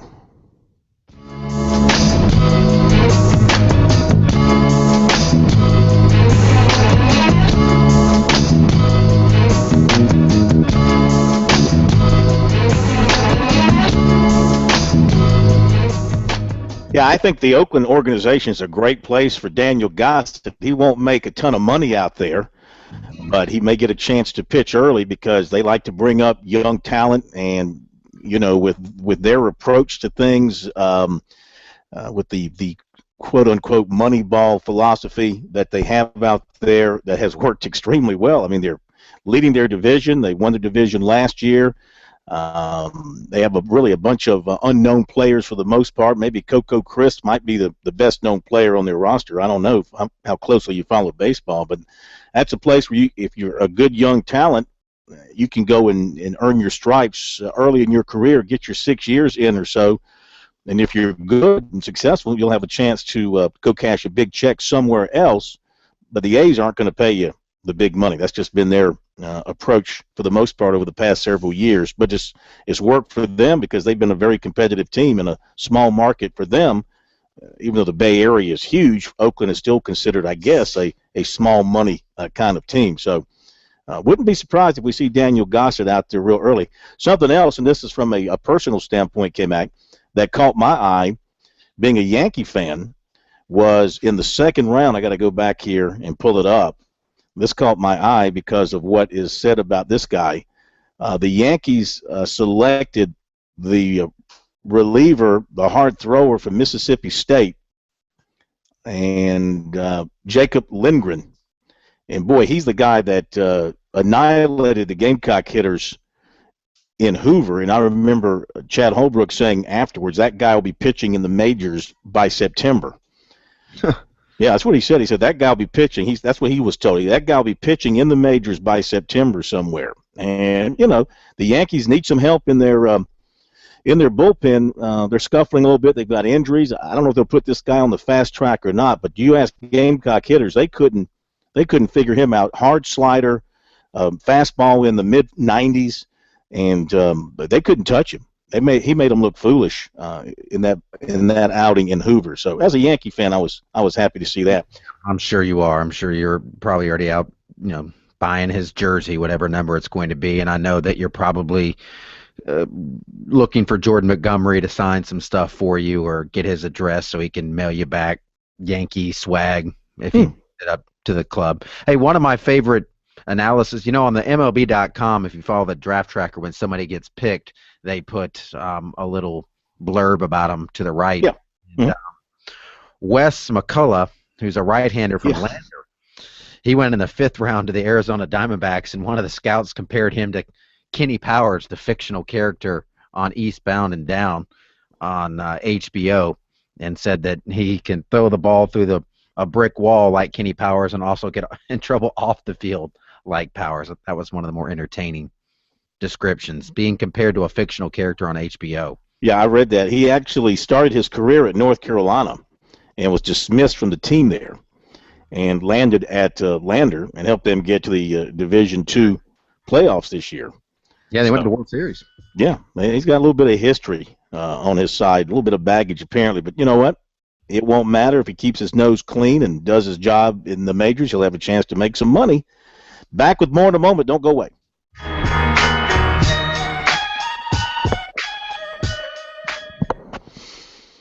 I think they might be done today after 10 rounds. They've been stuck on. That's what K-Mac thinks.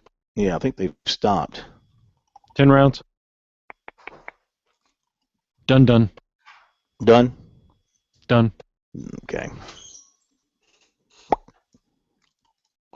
Destino.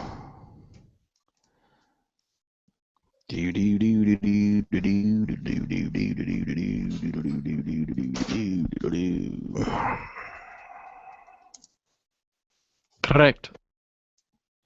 Do Monty here?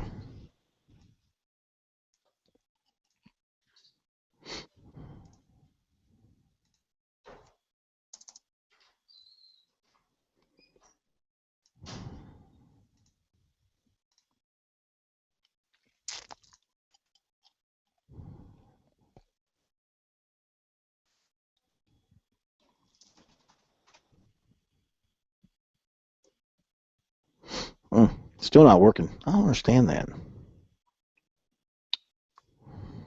Don't understand. That is usually so dependable.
It's okay, Mac. We'll hit up some of the Twitter responses as well. Okay.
All right, stand by, Corn.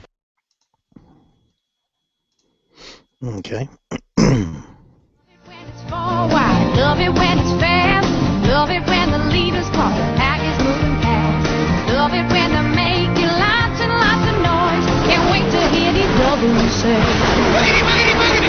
Let's go racing, boys. Let's go racing, boys. Love it when they're drafting. Love it when they slide. Love it when the back's straight, the throttle's open wide.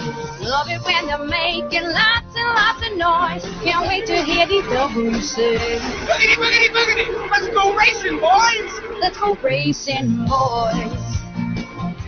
Let's go racing, boys. No DW anymore this season. Fox has handed things off to TNT, and they will have it through the summer series. Then ESPN, ABC will take it on television the rest of the way for NASCAR. As we welcome in Monty Dutton, former NASCAR beat writer, the full Monty on NASCAR every Friday night here on Sports Talk. So they are in Pocono this weekend. Denny Hamlin has won the pole. This is a difficult racetrack, wouldn't you say, because of the long backstretch, the turns.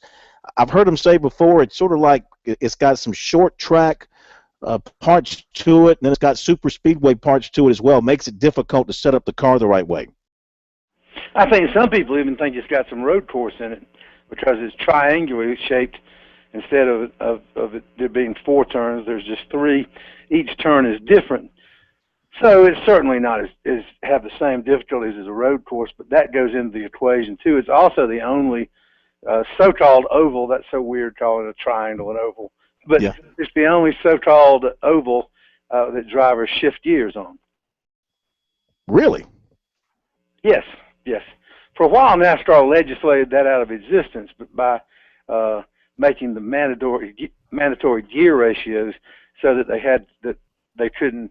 It was too hard on the engine, but I think people decided that took some of the skill out of it, and also probably made the racing was better with them, so they went back to it, and so they shift gears. Not a whole lot, just kind of like a case between. They have it set up where it's kind of like high and overdrive for the long straightaway, but it's the only oval that they shift gears on once they come up to speed. It does seem like it takes a long time for them to negotiate that long backstretch. It's, because it is so long, and I mean, these cars aren't IndyCar fast. They're doing what, maybe? Well, they probably top over 200 miles an hour on that backstretch, don't they? Well, it's actually the front stretch that's the longest, but that's the longest stretch by far in all of NASCAR, probably largely because instead of there being 2 straightaways, there's 3 of them in a 2.5-mile track. Pocono can be a long, somewhat boring day. And when it was fast, it's good that it's 400 miles now. But I've always given Pocono extra credit for uniqueness, because I get tired of the races that look exactly alike, and also the fact that Pocono is a fairly severe test of driving ability. So I've always thought that it was kind of interesting and quirky, so I like it probably a little bit more than some people do.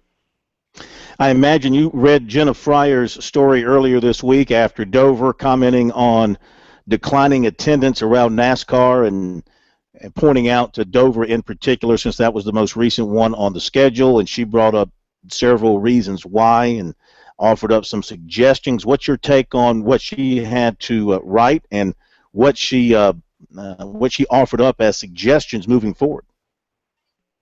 Well, it's a very complicated issue. I think the fact that TV ratings and attendance, in some ways, if you blame it all on the economy, well, if that were the case, that people just couldn't afford, then TV ratings would be going up, I think that, as I said, it's really easy to come up with all the different factors. What's hard to do is to attach value to those. I think part of it's just a trend. I think that they've made it where it's so good to watch on TV. It's not as good as in person, but it might be better to watch it on TV for free and cook out and have a party at the house. It might be a whole lot better than the really expensive tickets and parking places and all the travel and motels and everything. So I think it might be that the biggest reason that attendance is down is that, in comparison, I think maybe some people that used to go to 8 races a year go to 2 now. So I think part of that is something that, in fairness, I think it's more obvious in racing, but the truth is that you can see that in almost every sport.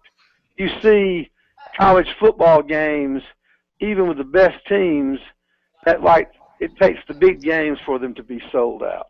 You see, I think that when things are on TV, in racing, one of the excuses they always say is, you always hear people say, well, it's gotten to where the TV money is so big that what we get on the gate is just a bonus. But on the other hand, I can't really believe that, because I don't believe they built grandstands planning on tearing them down.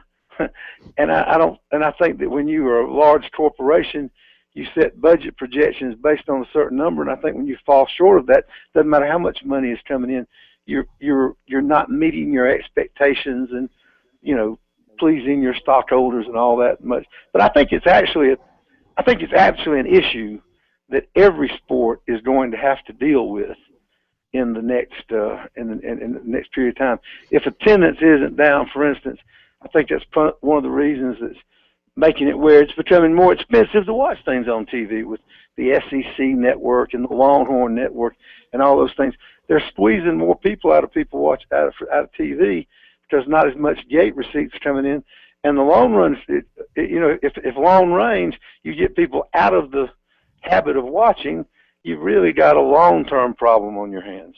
Excellent point. And I do think, down the road, sports is positioning itself to be a living room only thing, where people are just going to stay home, watch it on their huge television screens with their nice surround sound, and it's a lot cheaper that way than it is to buy the $65 ticket to go to Dover and sit in the sun for 4 hours and maybe not see a great race in person. If you don't like it on television, you can switch to something else.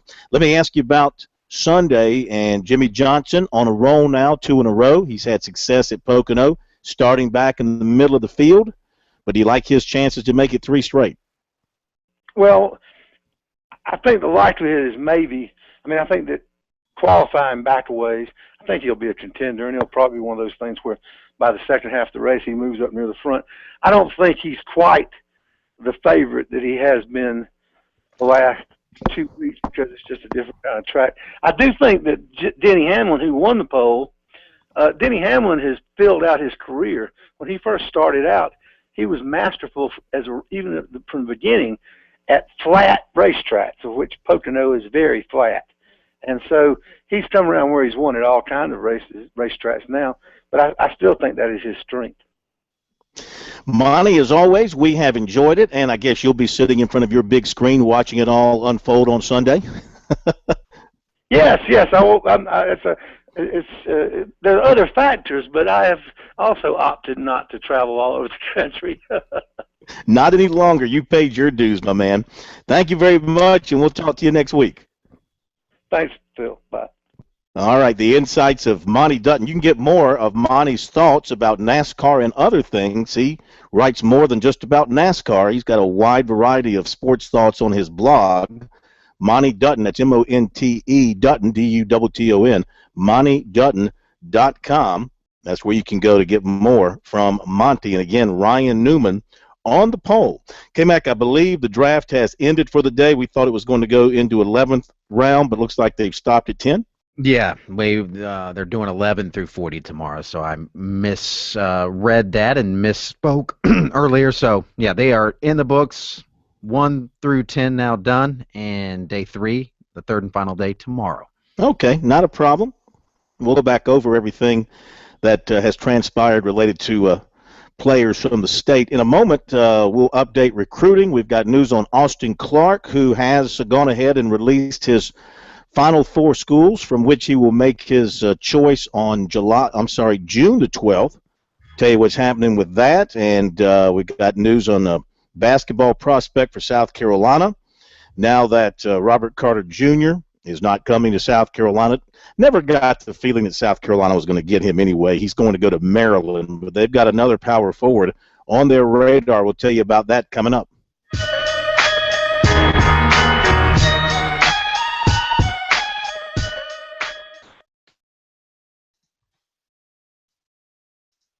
Richard Sherman on the Madden cover. Have a nice career. It's over. Later.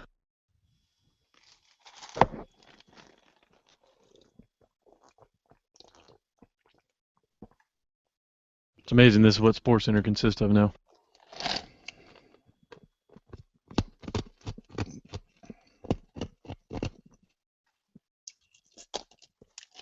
Like ESPN, the worldwide leader, is like doing an open pep rally for the Madden cover, and has been for the past whatever.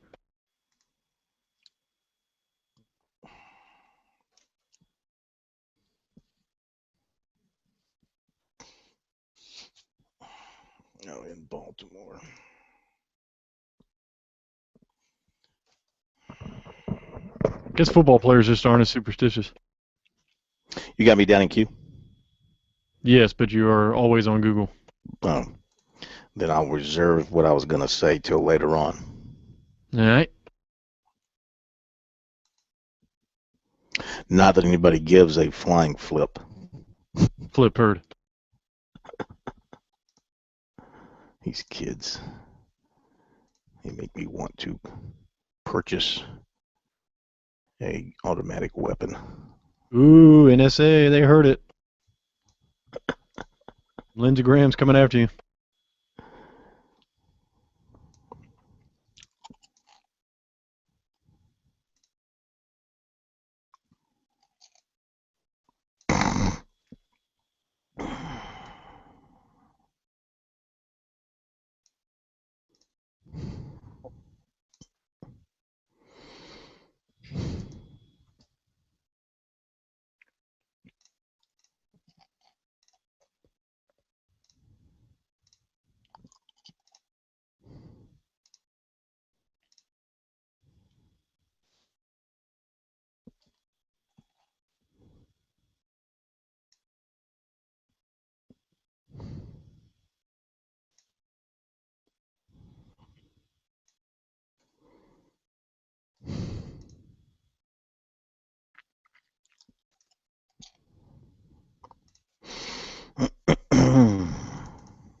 Still 2 more spots to go, Sugar.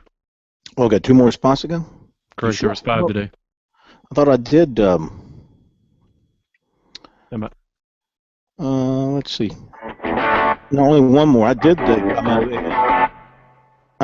water. I did a Powerball.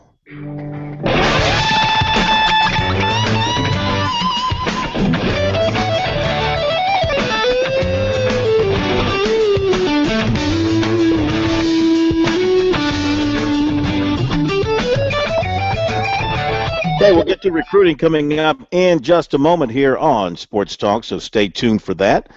If you want more from your education, Palmetto College offers the quality of a 4-year education online. To find out more, visit palmettocollege.sc.edu. With Palmetto College, your future has no limits whatsoever. All right, to the recruiting report for tonight. And first of all, football-wise, offensive lineman Mirko Jurkovic, 6'5", 280, might be Jurkovic. Yeah, the J may be silent. Mirko Jurkovic out of South Bend, Indiana. Several offers, but currently focusing on 4: USC, Florida, Arkansas, Nebraska. They're getting the most of his attention, though he doesn't want to call them favorites. He said that's subject to change, but these are the schools he's looking hard at right now.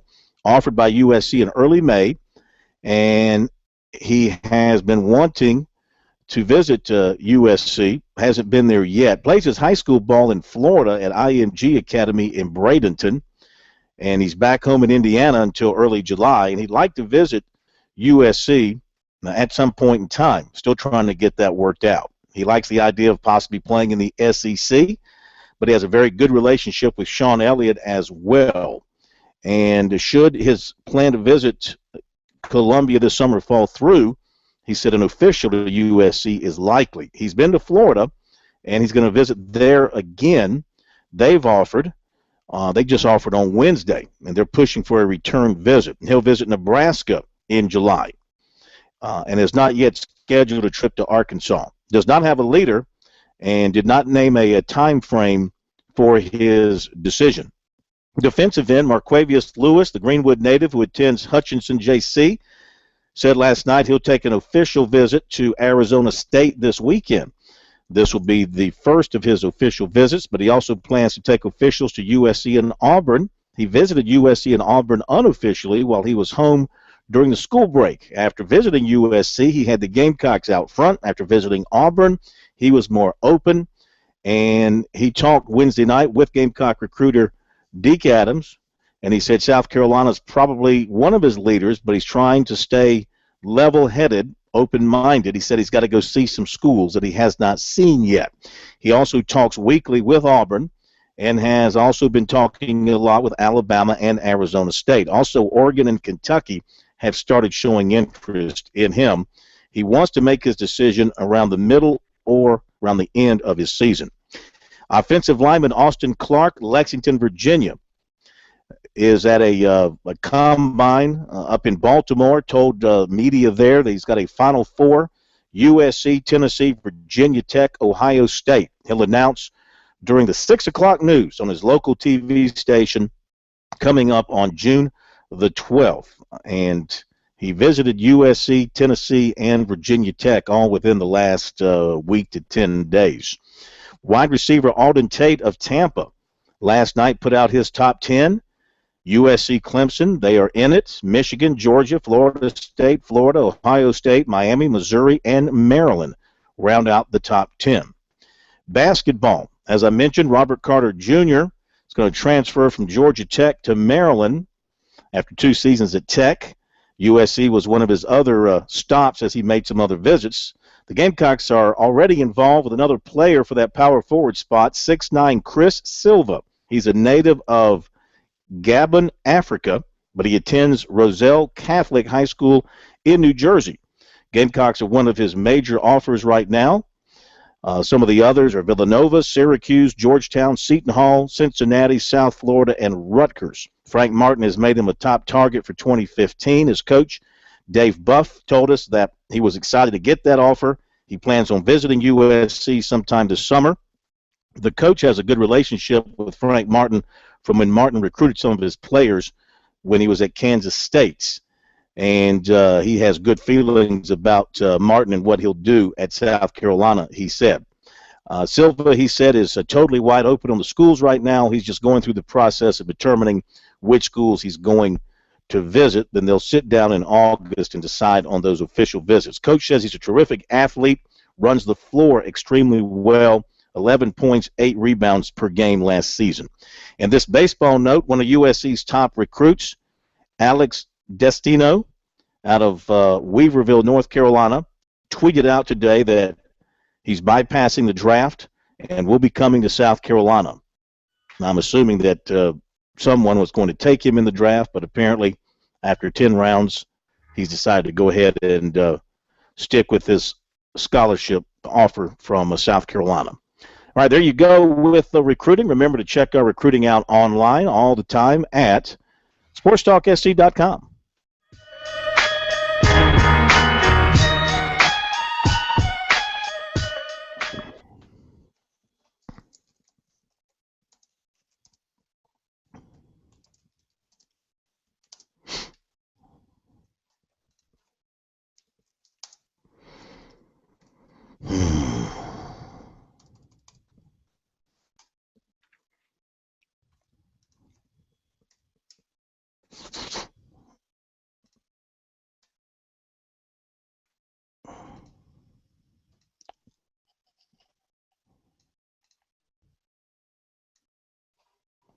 It's okay, Mac. We'll hit up a couple of Twitter things, so I have an idea of coming to Twitter here.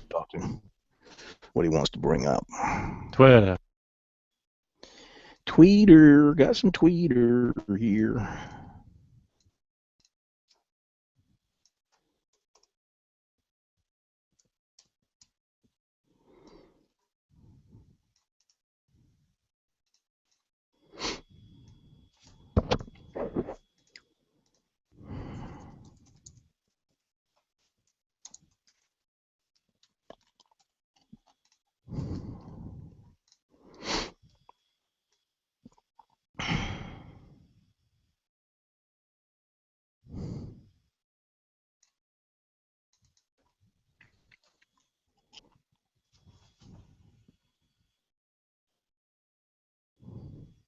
Hey, stay man.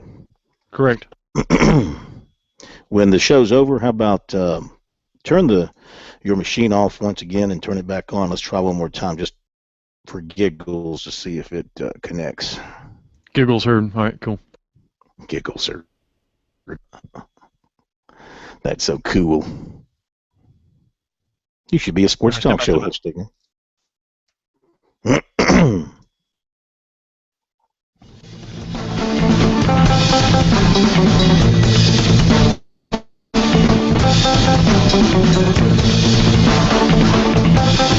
Of course, our Twitter address is @SportsTalkSC. We hope that you've signed up to follow us there and share your thoughts, your opinions, your insights with us here at Sports Talk. K-Mac, I know, has been monitoring things there today. You see anything that really catches your eye, K-Mac? Yeah, Tiger Otis says if you think fire will come down on North Carolina, you haven't read what happened with the football incident. # untouchable, followed by an LOL. LOL. Yeah, I mean, that's the problem. I think there should have been more made about the academic scandal with the football program, but that was very minor. I mean, we heard so much about everything happening at Miami and that big scandal. That was the one that really trumped all the headlines, and North Carolina just kind of skated on by there. Quentin, CCU General 2016 tweets, I'm hearing rumors that a former Clemson quarterback is close to heading to Alabama after playing at EMCC. That would be Swag Kelly. You know, Corn, could you see that happening? I mean, already landing at and committing to Alabama? Doesn't Nick Saban and more specifically Lane Kiffin need to see a little more of this guy to make sure he's got his acts together before they bring him in? Well, keep in mind you've got Kevin Steele on that staff who still talks to people at Clemson, who knows the kid, and he's coming out in December, so it's going to be a quick decision for him. And they probably would. Listen, nobody, I don't think, though we've seen very limited time of him on the field, I don't think anybody questions his athletic abilities. And maybe being under a Nick Saban would be the right place for him, somebody with the reputation of a Saban of making you pretty much settle down and fly straight. Yeah, he wouldn't cuss at those coaches, I don't think. No, I wouldn't think so. So no, that he's already visited Alabama too. Did that recently, so that wouldn't surprise me. Okay. Let's see what else we have here on our lovely Twitter feed at Sports Talk SC. Well, the NCAA is claiming that they cannot pay people for their likeness. You can't reimburse athletes because they fear that schools will then recruit players based on money that they could get potentially down the line for their likeness. All this stemming from the Ed O'Bannon lawsuit. Somebody tweets they should be able to bank it and collect it after graduation. That should be the goal, graduation. I agree. I've said this many times, an escrow account for players where they get a little bit of that back to them upon completing their degree within a certain parameter of years, I'd say 5 or 6 years. Steve Spurrier had the suggestion that right now they should give every player $200 more per diem and $200 for their families to travel to the games. He said that would be $30,000 a game, chump change for the NCAA, but he said that was not listened to. He said they don't listen to anything that he says because they want to pocket that money. All right.